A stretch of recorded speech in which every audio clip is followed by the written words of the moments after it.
ভিডিওর সাথে। তো যাই হোক, ও সকাল সকাল উঠে গেছে, আমিও সকাল সকাল উঠেছি একটু আধটু। কি করবো, রাতে ভালো ঘুম হচ্ছে না, এসি চলছে ঠিকই কিন্তু তার মধ্যেও ঘুম হচ্ছে না ভালো।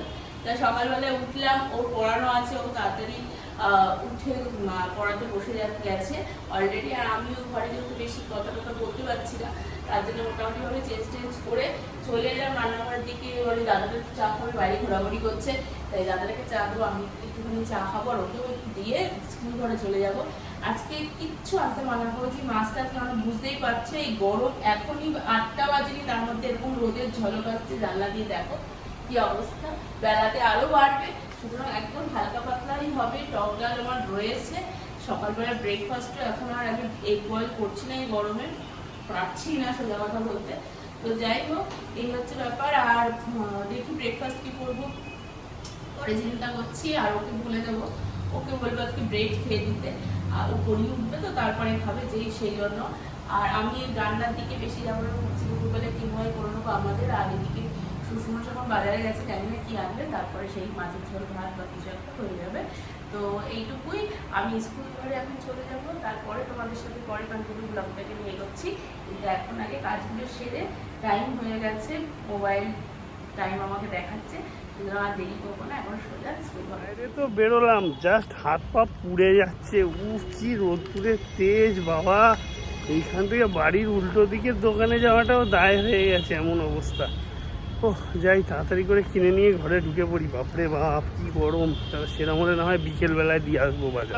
আগুন সামান্য কিছু জিনিস নিলাম, তাতে করেই রোদ্দুর কি, তাতে করেই 233 টাকা বিল হয়ে গেল। এই সামান্য কটা জিনিস নিয়েছি, এমন কিচ্ছু বেশি নিইনি।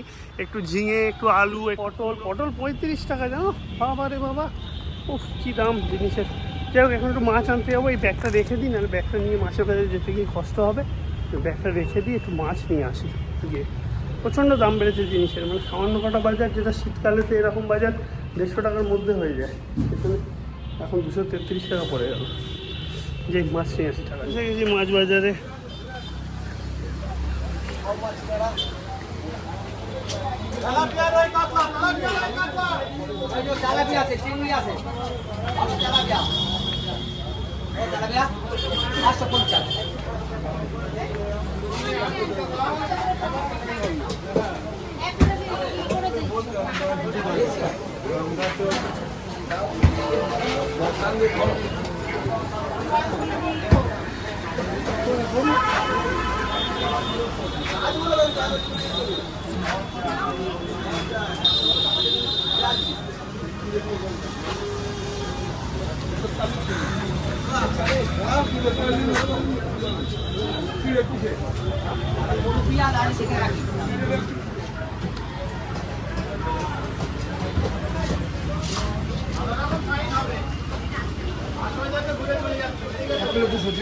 কত? 215 টাকা। আর 200ই করো না, আবার 215 টাকা কেন করছো? 200 করো, 200 টাকা। আচ্ছা ঠিক আছে করো। একটু শাশুড়ি মায়ের কাছে জামা পরলাম, নাহলে গরমে মারা পড়ে যাবো। বাইকে করে গিয়ে জাস্ট কোনো রকমের নামিয়ে দিয়ে পালিয়ে আসবো, যা গরম বাইরে থাকার মতন অবস্থা নেই। চলে এসেছি আমরা, বিভৎস গরম বাইরে। বাইক চালাচ্ছিলাম, মনে হচ্ছে যেন গা ফা পুড়ে যাবে, এরকম একটা অবস্থা। বাজার নিয়ে চলে এসেছি, তাড়াতাড়ি দিয়ে বেরিয়ে যাবো। মায়ের ওখান থেকে ঘুরে চলে এসেছি, এসে আমি কাজে বসে গেছি। স্নান আমার কমপ্লিট হয়ে গেছে, আর ও এখন গেছে স্নানটা করে আসুক, তারপরে রান্নাবান্নার দিকে যাবে। ও রান্নাবান্নাগুলো রেডি করবে আমাদের দুজনের, আমি ততক্ষণ আমার কাজগুলো এগিয়ে নিই, তারপরে খাওয়া দাওয়া করবো। স্নান হয়ে গেছে, এবার আমি রান্নাঘরের দিকে চলে এসেছি। এবার রান্নাবান্নাগুলো ঝটপট সারি। এই যে সবজিগুলো কাটবো, আর এখানে আমি অলরেডি কিনোয়া ভিজিয়ে রেখেছি, কিনোয়াটা করব। আর ওইদিকে টকের ডাল তো রয়েইছে, আর একটু এখানে অলরেডি শাক ভাজা করেছি, আর এখানে একটু পোস্ত করে দিয়েছি, আর ডাল। এটা টকের ডাল নয়, মানে টক ডাল তো আগে ছিল, আর মসুর ডাল পাতলা করে করা হয়েছে। আর এখানে ডিমের মধ্যে ভাজা রয়েছে, যে বাকিরা খাবে বলে। এবার আর টাইম নষ্ট নয়, তাহলে চটজলদি ওই দিকটা যেহেতু সারাসারি হয়ে গেছে, এবার আমাদেরগুলো কাজগুলো সেরে ফেলি।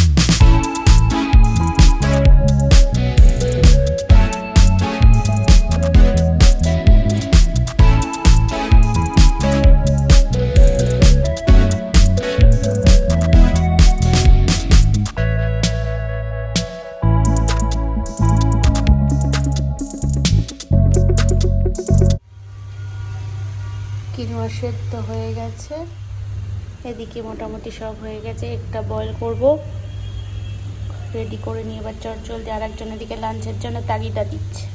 এখানে একটু চিকেনটা দেবো বলে ফ্রিজে চিকেন ছিল, শক্ত হয়েছিল, জলে ডুবিয়ে রেখেছিলাম। জাস্ট 3-4 টুকরো তুলে মিক্সচারে পেস্ট করে নিলাম, যাতে একটু কিনোয়ার মধ্যে দিয়ে দিতে পারি।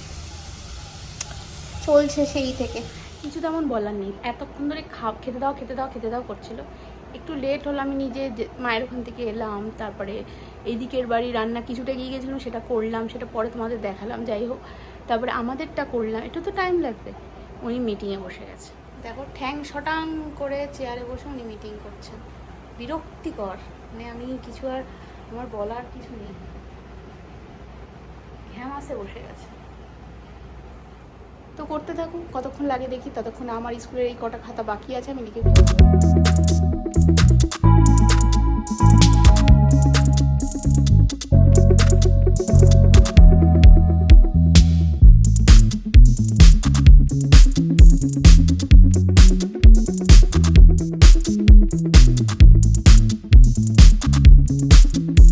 খাওয়া দাওয়া করে উঠলাম, একটুখানি দেরি হয়ে গেল, আজকে 8:30 বেজে গেল। আর তোমার সঙ্গে শেয়ার করা হলো না, কারণ আমি মিটিং করছিলাম, ওদিকে ও তো লেখালেখি করছিল, তোমরা দেখেছোই।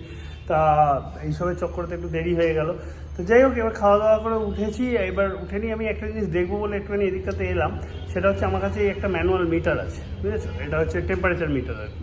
তো এটাকে আমি একটুখানি ওই বাইরে একটা বাঁশের গায়েতে ঝুলিয়ে দেবো। আমি দেখতে চাই একবার যে বাইরের রোদ্দুরে কন্টিনিউয়াস থাকলে এটা কত দূর অবধি টেম্পারেচারটা ওঠে। কারণ আমার ঘরে এসি চললে এটাতে আমি টেম্পারেচার দেখি, যত এসিতে সেট করে রাখি ঠিক তত অবধি দেখায়, ঠিকই দেখায়। তার মানে এবং এটা অনেক পুরোনো, মানে যেরকম পারদ দেওয়া যেরকম হয় সেই ধরনের জিনিস, ঠিক আছে? তা ম্যানুয়াল মিটার, বুঝতেই পারছি, এটা অটোমেটেড না, মানে ওই ইলেকট্রনিক্স মিটারগুলো না। তা এটাকে আমি বাইরে ঝুলিয়ে রেখে দিয়ে খানিকক্ষণ দেখতে চাই যে কতটা টেম্পারেচার ওঠে। তো চলো এটাকে ঝুলিয়ে রাখি এবং খানিকক্ষণ পরে এসে পর্যবেক্ষণ করে দেখি যে টেম্পারেচারটা কতটা উঠেছে এবং বাইরের রোদ্দুরে স্টিল নাও কতটা হিট। এখন তো 2:30 বেজে গেছে প্রায়, তাতেও কতটা হিট আছে সেটা একবার আমি দেখতে চাই। চলো দেখি মিটারটায় কীরকম টেম্পারেচার চচ্চর করে উঠছে, এই বাঁশের গায়ে ঝুলছে। ও 42 ডিগ্রি, দেখো 42 ডিগ্রি চলে গেছে। লাল পারদটা তোমরা খেয়াল করো, আশা করি দেখতে পাচ্ছ। তো 42 ডিগ্রি, 40, 41, 42, 43 ছুঁয়ে গেছে। যা হিট, তাতে 43 ছুঁয়ে গেছে। অর্থাৎ এক টানা যদি তোমরা এরকম রোদ্দুরে থাকো, এখান থেকে টেম্পারটাও নিচ্ছে, নিয়ে ওটা 43 টাচ ডাউন করে গেছে। বুঝতে পারছো কতটা গরম এখনও?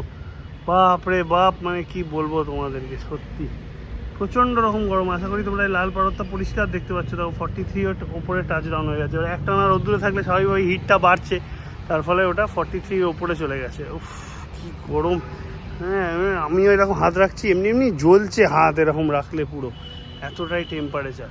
প্রচণ্ড রকম গরম পড়েছে। এটাকে বাইরে আমি ঝুলিয়েই রেখেছিলাম এটা দেখবো বলে যে টেম্পারেচার কতটা ওঠে, সেটাই প্রমাণ। এটা ম্যানুয়াল মিটারে তো এই অবস্থা, ডিজিটাল আমার কাছে নেই, ম্যানুয়ালেতেও এই অবস্থা। আমার পড়াতে বসার টাইম হয়ে গেল, বিকেল 4টে বেজে গেছে অলরেডি, আমার ঘড়িতে 4:30 বাজে। এবার পড়ানোর ঘরের দিকে যাবো, ঘরটা রেডি করি, ওরা ঢুকে পড়বে। আর একজন একটুখানি অফিসের কাজে ফাঁকে একটুখানি শুয়ে পড়েছে। কি বলবো, এই যে কি ব্যাপার, দেখছি আমার কোনো শোয়ার টাইম নেই। ওই জন্য তো দুপুরবেলা ঘুমের পর দেখো সব ফোনগুলো নিয়ে শুয়েছে, টুং টাং বেজেই চলেছে। দেখ আমি পড়ানোর ঘরের দিকে যাই। ও তো ওদিকে পড়াতে ব্যস্ত, আমি এদিকে আমার কাজে ব্যস্ত। দেখো মেশিন চলছে, তা এই চলছে। এখন আজকে জিম যাওয়া হবে কিনা আমি আমার শিওর, কেন আজকে পড়ানোর প্রচুর চাপ আছে। মানে 6জন মতন তো পড়তে এসছে, আজকে পড়াতে আমি শিওর 7টা ওভার হয়ে যাবে। তো আজকে জিম আদৌ যাওয়া হবে নাকি আমি শিওর না। আর আমার তো শুক্রবারের কাজের চাপ চলছে এখনও, দেখি কতক্ষণে কী গুটিয়ে উঠতে পারি, তারপর চিন্তা করা যাবে। গরম সিরিয়াসলি বাইরে মানে ইমেন্স পড়েছে, তোমাদেরকে তখন দেখালাম, এখানে থাকা যাচ্ছে না। ঘরেতে আমি এসি চলছি রয়েছি, তাই এখন বাইরে বেরোচ্ছি না, জাস্ট মনে হচ্ছে গরমটা যেন আমাকে জড়িয়ে ধরছে, এরকম একটা অবস্থা। তার মধ্যেই থাকতে হবে। আর এখন তো মানে যতটুকু ফোরকাস্ট দেখতে পাচ্ছি তাতে করে এখনও 4-5 দিন 7 দিনে তো কোনো বৃষ্টির কোনো চান্স নেই, বা গরম কমারও কোনো চান্স নেই, আরও বাড়বে, উল্টে 45-এর কাছাকাছিও যেতে পারে বলছে। দেখি যা হবে তাই নিয়েই চলতে হবে। এখন এই অবস্থায় সত্যি কথা বলতে গেলে জিমে গিয়ে জিম করার যে এনার্জিটা দরকার সেটুকুও পাওয়া যাচ্ছে না, এমনিতেই এক্সস্টেড হয়ে পড়ছি, তা জিম করবো কোথা থেকে। দেখি ওর কতক্ষণে কি হয়, যাবে কি না যাবে ডিসাইড কি করে দেখি। আমার তো মনে হয় আজকে যাওয়া হবে না, যা সিচুয়েশান বুঝছি আমার কাজেরও আর ওরও পরিস্থিতি। তাও ও আসুক, তারপরে ডিসিশানটা নেওয়া যাবে। আপাতত আমি কাজটা কমপ্লিট করি, শুক্রবারের কাজটা শেষ হলে শরীরে এবার একটু রিল্যাক্সেশন পাবো। ফাইনালি ডিসাইড করলাম বেরিয়েই যাবো জিম করতে। ও রেডি হয়ে গেছে, বেরোচ্ছে, আমিও রেডি হয়ে গেছি। যাই, বাইক নিয়ে ফটাফট যাই, যতটুকু পারি করে চলে আসি। ঘরে বসে থাকার থেকে বেটার। ওর চোখে যে কি হলো, চোখ কটকটানিটা কমছে না, তার জন্য আমি একটা আই ড্রপ নিতে ঢুকলাম। যে আই ড্রপটা আমিও ইউজ করতাম এক সময়, যেহেতু কম্পিউটারে কাজ করতাম, তাই এটা তো চোখটা বেশ ঠান্ডা রাখে, তাই এটা কিনতে ঢুকেছি। আমি এটা নিয়ে তারপরে জিমে ঢুকবো, কেননা বুঝতে পারছি না চোখে কী হয়েছে। এরকমভাবে চলতে থাকলে তো এবার ডাক্তারই দেখাতে হবে যা মনে হচ্ছে।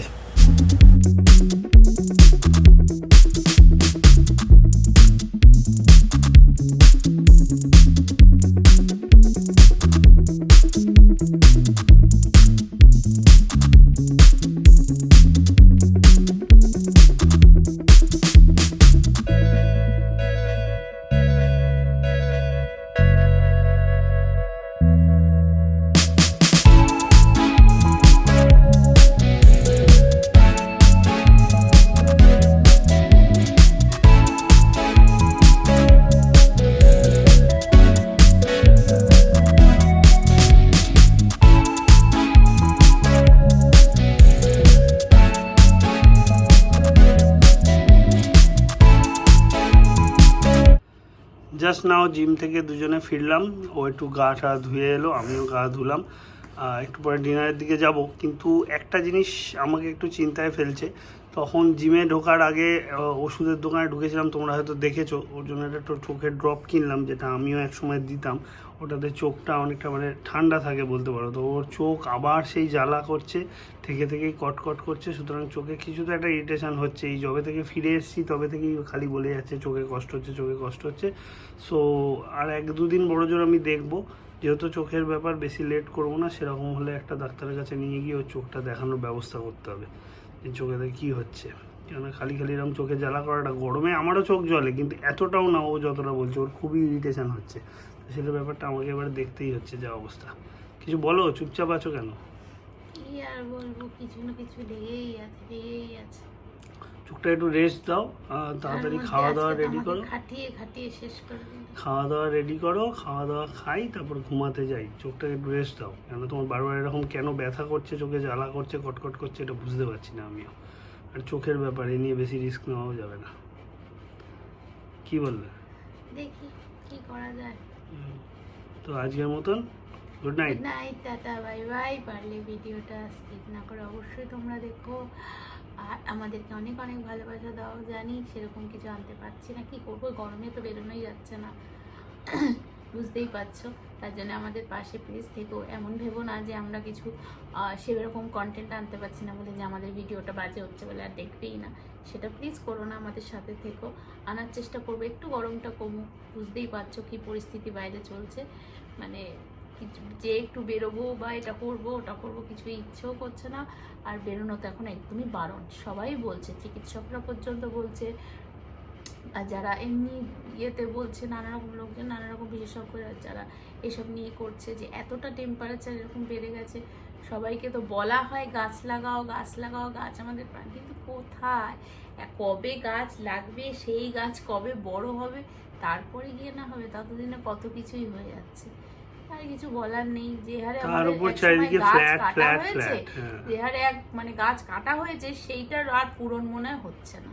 সত্যি কথা বলতে, সব থেকে বড় কথা এটাই। আর কিছু বলার নেই। পড়াশোনা তো কাচ্চাদের কিছু তেমনভাবে হচ্ছে না। স্কুল ছুটি করে দাও। আর ছুটি করে দিলে কি হবে, ছুটি করে দিয়ে বাচ্চারা কি বাড়িতে সেভাবে স্কুলে একটা রুটিন মাফিক সবাই যায় আসে, এটা ওদের ওখানে গেলেও কিছু পড়াশোনা আজকাল না হলেও একটা ব্যাপার। এই এত গরমে ছুটি দিচ্ছে, ঠিক আছে, ছুটি যদি একটু অনলাইন ক্লাস হয় তাহলে তো ওরা একটা টাইমে, স্কুল টাইমে বসে ওঠে, সেটাও একটা ব্যাপার যে ক্লাসগুলো পড়ে। কিন্তু সরকারি স্কুলগুলো এইটা অনলাইন ক্লাসের কোনো ব্যবস্থাই করে না। এটার পক্ষে কেন জানি না সরকার এত উদ্বেগ না নাকি ভয় পায়, বুঝে উঠতে পারি না। কারণ সরকারি টিচাররা তো যথারীতি স্কুল করাচ্ছে, তারা তো স্যালারি পাচ্ছে বাবা। সবসময় প্রাইভেট টিচারদের উপর রেখে দিলে কি করে হবে, তাই না? তারা যখন স্যালারি পাচ্ছে, তারা কি তাহলে এখন যে স্কুল ছুটি হয়েছে বাড়িতে বসে থাকবে? তো তাদের কি কোনো দায়িত্ব নেই যে স্কুলের সিলেবাসগুলো শেষ করতে হবে, বাচ্চাদেরকে পড়ানো? পড়ানো উচিত আমাদের, এটা আমরা এর জন্যেই এইখানে চাকরি করছি নাকি হাত পেতে শুধু স্যালারিটা নেওয়ার জন্য, এইগুলো একটু ভাবি। কিন্তু কি আর বলবো, যাই হোক, তোমারও যদি আমার কথাটা কারোর যদি আমার মনে হয় সম্মত দাও, আমার পক্ষে থাকো, আমাকে অবশ্যই কমেন্ট বক্সে জানিয়ে যে কারা কারা আমার পক্ষে মানে এটাকে বলছো যে উচিত নয়, যে হট করে এরকম হুটহাট করে গরম বেড়েছে বলেই যে স্কুল বন্ধ করে দিতে হবে, তার পরিপ্রেক্ষিতে অনির্দিষ্টকালের জন্য ছুটি ঘোষণা, এটা হয় না। স্কুল ঠিক আছে, সব ঠিক আছে, কিন্তু পড়াশোনাটাও রাখতে হবে তার মধ্যে। কি সবার বাড়িতে তো আর সব বাবা মারা তো দামি দামি জিনিসপত্র খরচা করে বা বেশি টাকা দিয়ে টিউটার রাখতে পারে না। কিছু কিছু বাবা মারা আছে এখনকার দিনেও যে যারা কিন্তু স্কুলের টিচারদের উপরই নির্ভরশীল, কিন্তু আমরা যখন পড়াশোনা করেছি এই জায়গাগুলো পেয়েছি, কিন্তু এখনকার দিনে সেই ভ্যালুটাই নেই। কি আর বলবো, সবই মূল্যহীন হয়ে গেছে, পড়াশোনাটাও মূল্যহীন হয়ে গেছে। তো যাই হোক, আজকের মতো good night, tata, bye bye দিচ্ছি। যদি আমাদের ব্লগ তোমাদের ভালো লাগে, আমাদের ভিডিও ভালো লাগে, আবারও বলছি সাথে থেকো, সঙ্গে থেকো, নতুন নতুন কন্টেন্ট আনার চেষ্টা করব, ভালো ভালো জিনিস দেখাবার চেষ্টা করব। কিন্তু এখন এই গরমে তাপ এত বেড়ে গেছে, তীব্র গরমে নিজেদেরকে আর তোমাদের সাথে সেভাবে তুলে ধরতে পারছি না। তাই বলছি সবাই ভালো থাকো, সুস্থ থাকো, পরিবারের সকলকে নিয়ে ভালো থাকো। আজকের মতো গুড নাইট, শুভরাত্রি।